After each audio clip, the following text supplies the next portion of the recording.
बिस्मिल्लाहिर्रहमानिर्रहीम। आज का जो हमारा टॉपिक है डेट इज हाइड्रोनेफ्रोसिस। अब हाइड्रोनेफ्रोसिस में ना देखें, ये वर्ड पढ़ते ही आप लोगों को थोड़ा सा समझ क्या लगेगी। हाइड्रो मींस होता है फ्लूइड, नेफ्रो मींस कि हम किडनी के लिए जो है, किडनी के अंदर नेफ्रॉन्स होते हैं, तो इसके लिए नेफ्रो का वर्ड जो है वो यूज हो रहा है। तो अब इधर क्या होगा कि बेसिकली आप लोगों की जो किडनीज हैं इनके अंदर सारा जो फ्लूइड है वो अकामुलेट हो जाएगा। अब किडनीज के अंदर फ्लूइड क्यों अकामुलेट हो सकता है? जाहिर सी बात है, पीछे कोई ना कोई ऑब्स्ट्रक्शन होगी, आगे वाले जो एरिया के अंदर ऑब्स्ट्रक्शन होगी, इधर से यूरिन फ्लो नहीं करेगा। यूरिन फ्लो नहीं करेगा तो जाहिर सी बात है आपका ये वाला जो फ्लूइड है, यूरिन है, वो इधर अकामुलेट हो जाता होता है और इस कंडीशन को हम हाइड्रोनेफ्रोसिस कहते हैं। लेकिन हाइड्रोनेफ्रोसिस को हम थोड़ा सा डिफाइन अलग तरीके से कर देते हैं। हाइड्रोनेफ्रोसिस को हम कहते हैं कि आपकी जो है वो डायलेशन हो जाए रीनल पेल्विस की और रीनल कैलिक्सिस की, तो इस चीज को हम हाइड्रोनेफ्रोसिस कह देते हैं। अब जाहिर सी बात है, इधर क्या होगा, फ्लूइड अकामुलेट होगा। आपको पता है ये वाला जो सारा एरिया होता है ना, ये वाला किडनीज का, जहां पे यूरिन आके अकामुलेट हो रहा होता है, इसको हम रीनल पेल्विस कहते होते हैं। और जहां से ये यूरिन सारा आ रहा होता है, इनको हम रीनल कैलिक्सिस कहते होते हैं।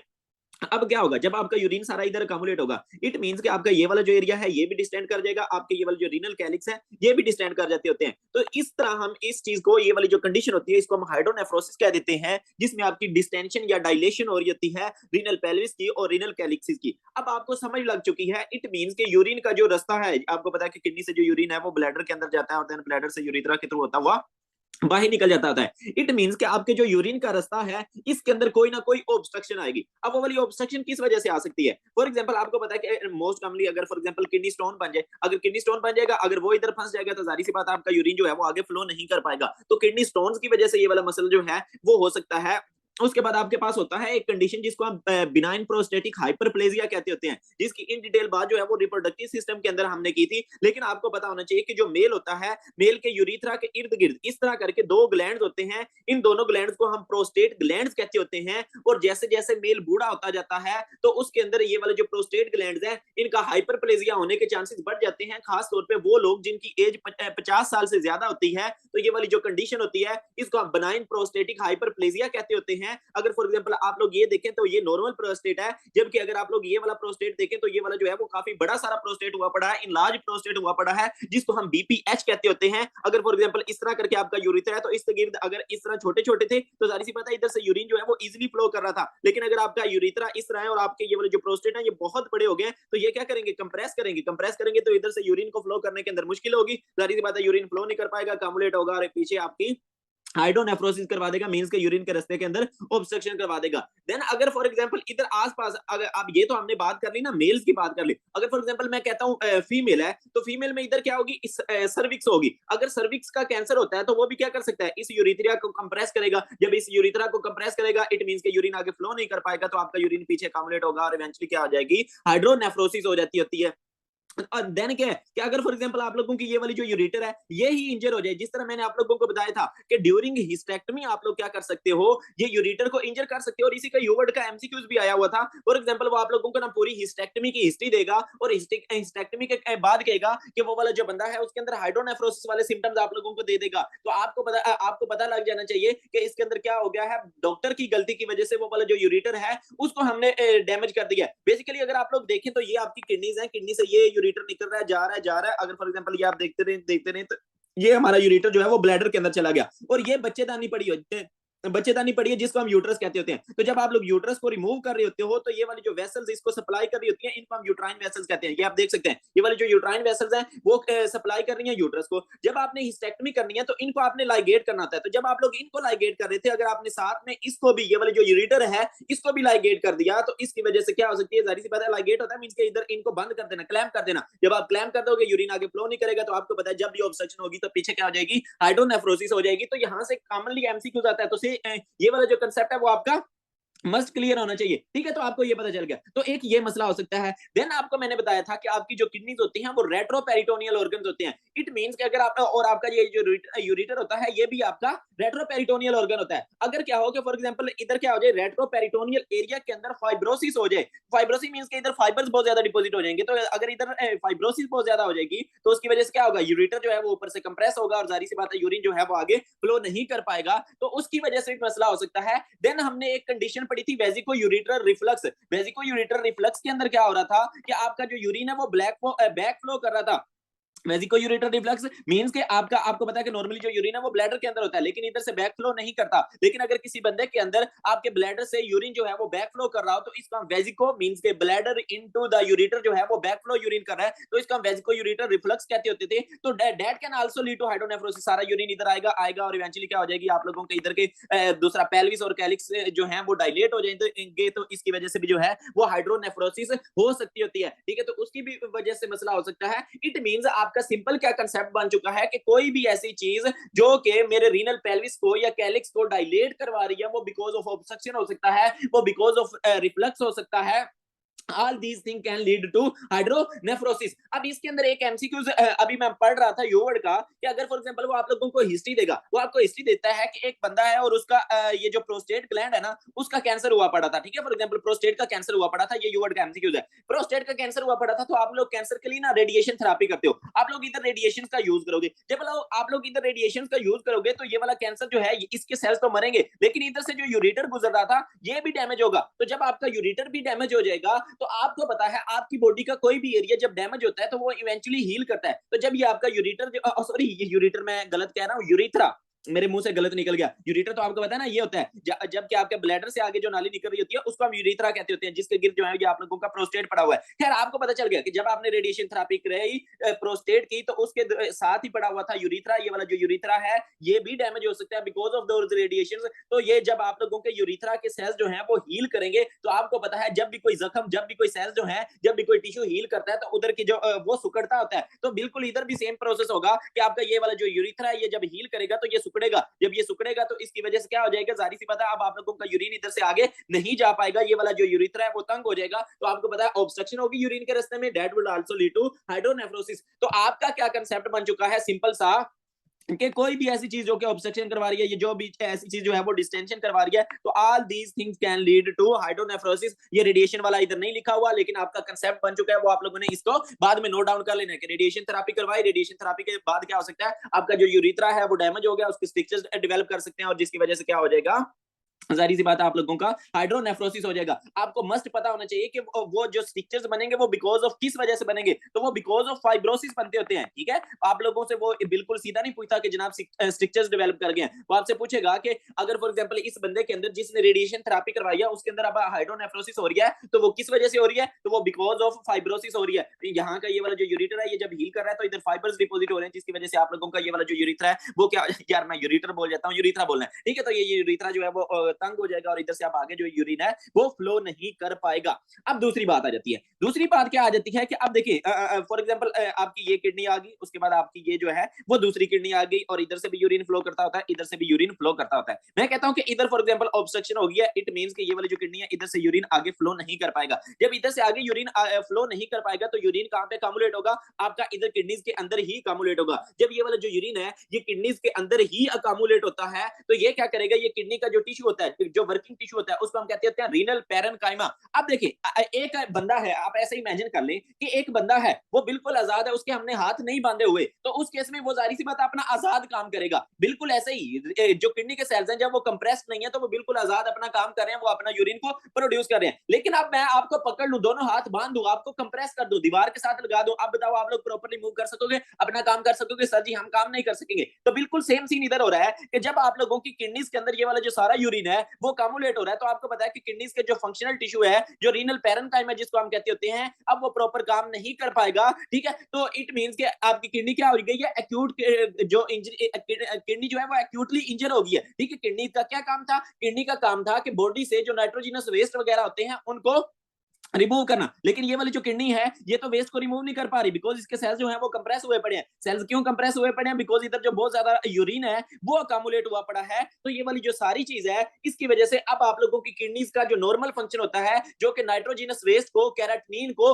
बॉडी से रिमूव करना होता है, अब वो नहीं कर पाएगी। तो उस बंदे की बॉडी के ब्लड, उस बंदे के ब्लड के अंदर जो है वो कैराटिनिन का लेवल इंक्रीज हो जाता होता है। वो आपको पता चल गया क्यों इंक्रीज हो रहा है, बिकॉज आपका किडनीज काम नहीं कर पा रही। तो सडन हमारी जो किडनीज का फंक्शन का ड्रॉप हो जाना और कैराटिनिन का लेवल का राइज हो जाना, इसको हम कहते होते हैं एक्यूट किडनी इंजरी। तो आप लोगों की जो किडनी है वो एक्यूटली इंजर हो जाएगी। लेकिन इस इधर एक कहानी है इधर एक कहानी ये है कि देखिए आपकी ये किडनी तो चलो काम नहीं कर रही, लेकिन ये वाली जो किडनी है इसका तो रास्ता बिल्कुल ठीक है, ये तो बिल्कुल सही काम कर रही होती है। तो इस वजह से आप लोगों की ये वाली जो किडनी सही काम कर रही होती है, तो इस वजह से एज सच आपकी अगर जस्ट एक किडनी अफेक्ट हो जाए तो उस केस में एज सच कैराटिनिन का लेवल राइज नहीं होता था। लेकिन अगर दोनों किडनीज अफेक्ट हुई हैं, इधर भी वही हाइड्रोनेफ्रोसिस हुआ पड़ा है, तो उस केस में मस्ट मस्ट आपका ये वाला जो कैराटिनिन का लेवल है वो राइज हो जाता होता है ब्लड के अंदर। तो ये थोड़ा सा आपको पता होना चाहिए कैराटिनिन का लेवल सिर्फ किस बंदे के अंदर राइज होगा, जिसकी या तो हो ये किडनी और वो ऑब्स्ट्रक्ट हो जाए, या उसकी दोनों किडनीज ऑब्स्ट्रक्ट हो जाए, तो सिर्फ उसके अंदर जो है सीरम कैराटिनिन का लेवल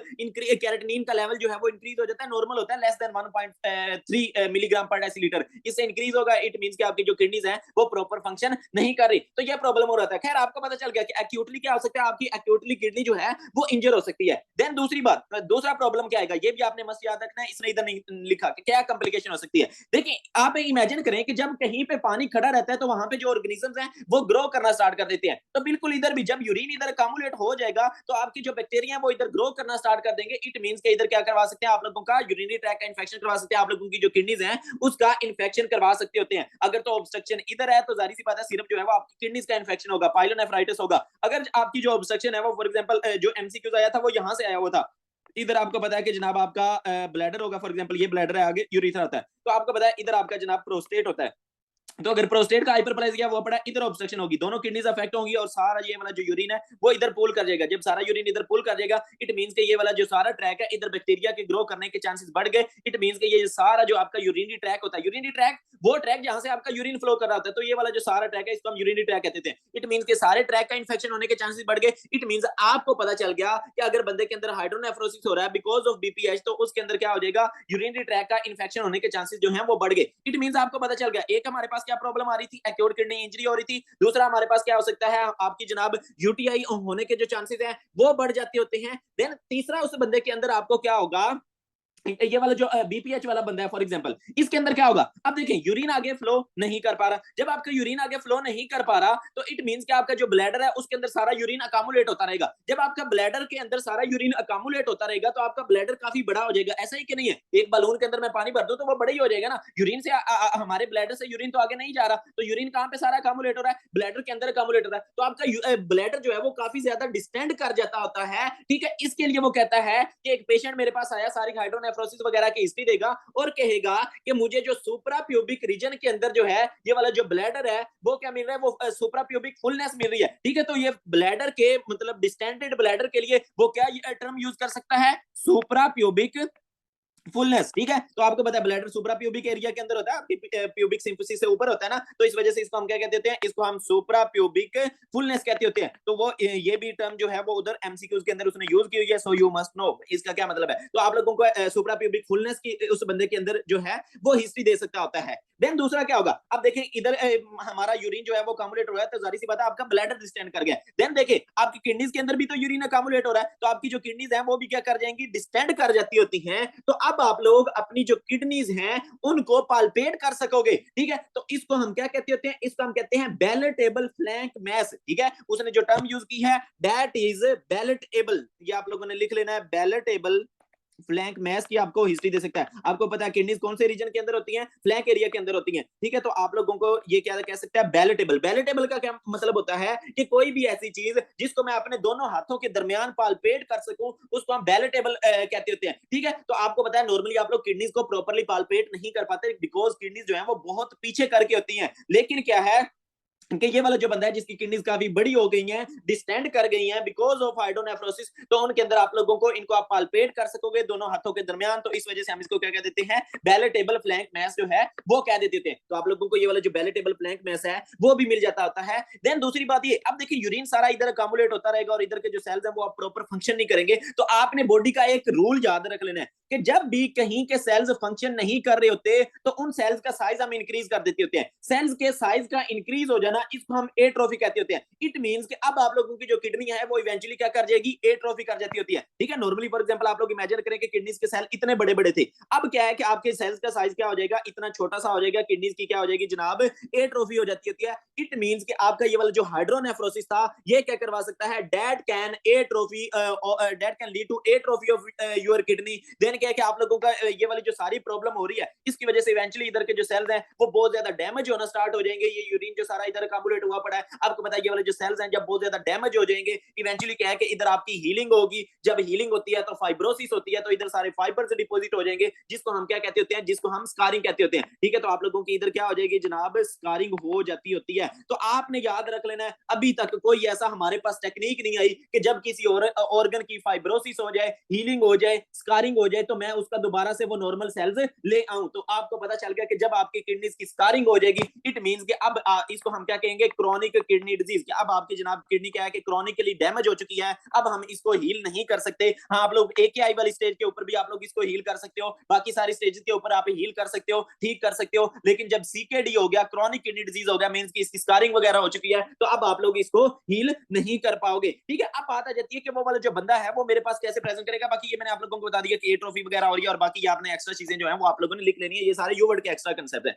अच्छा, आपको ये पता चल गया कि वो बंदा अब आ जाता है कि वो बंदा मेरे पास कैसे प्रेजेंट करेगा, हाइड्रोनेफ्रोसिस वाला। देखिए, हाइड्रोनेफ्रोसिस एक ना इमरजेंसी कंडीशन होती है, तो इसको आपने जल्दी से जल्दी ठीक करना होता है, बिकॉज आपको पता है कि आपकी किडनीज के डैमेज होने के बहुत ज्यादा चांसेस हैं। और दूसरी बात ये कि उस बंदे को पेन भी होती है, तो वो वाला जो बंदा है वो आपके पास एक तो एक्यूट किडनी इंजरी के साथ प्रेजेंट कर जाएगा, मींस कि उसकी ब्लड के अंदर जो है वो नाइट्रोजिनस वेस्ट वगैरह जो है वो इंक्रीज हुए पड़े होंगे। देन दूसरी बात ये कि आपको पता है किडनीज कौन से एरिया के अंदर होती है, फ्लैंक रीजन के अंदर होती है। इधर क्या हो रही है, ऑब्स्ट्रक्शन हो रही है। जब ऑब्स्ट्रक्शन हो रही है तो जारी सी बात है वो वाला बंदा आपके पास फ्लैंक एरिया के साथ पेन के साथ प्रेजेंट कर सकता है। तो ये हाइड्रोनेफ्रोसिस के जो सिम्टम्स के अंदर वो आपको कह सकता है कि बाइलैटरल फ्लैंक पेन है। फॉर एग्जांपल अगर इधर ऑब्स्ट्रक्शन हुई पड़ी है तो जारी सी बात है सारा यूरिन पीछे काबुलेट हो जाएगा, तो दोनों साइडों पे जो है वो ऑब्स्ट्रक्शन हुई पड़ी है, तो इस वजह से आप लोगों को बाइलैटरल फ्लैंक पेन मिल सकती है। वो आपको ये भी कह सकता है कि that pain may radiate to the दूसरा ग्रोइन, तो ये वाली जो पेन है ये भी ग्रोइन की तरफ रेडिएट कर सकती होती है। देन आप लोगों को कोस्टोवर्टिब्रल एंगल टेंडरनेस की भी बात कर सकता है।